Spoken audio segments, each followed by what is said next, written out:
Hey everyone, if you want to get the most out of Glasp and use it like a pro, you're in the right place. In this video, I'll show you how to master Glasp by using its most useful features to save, organize, and review information more effectively. First, create a Glasp account and install the browser extension. Once everything is set up, you can start highlighting important text from articles, blogs, PDFs, and supported YouTube videos. Next, don't just save highlights. Add notes to every important highlight whenever possible.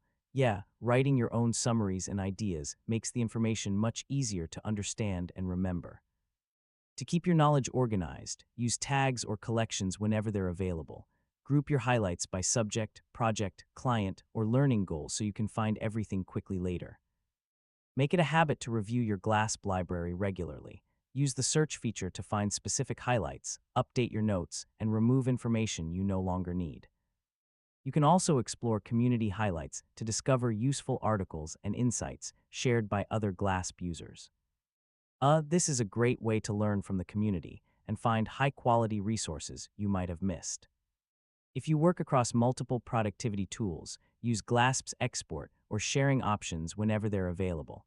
This makes it easy to move your notes and highlights into your preferred workflow. Finally, stay consistent. The more you use Glasp while reading, researching, or learning, the more valuable your personal knowledge library becomes over time. And that's it.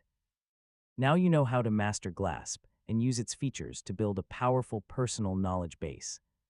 If this tutorial helped you, don't forget to like this video and subscribe for more easy how-to guides.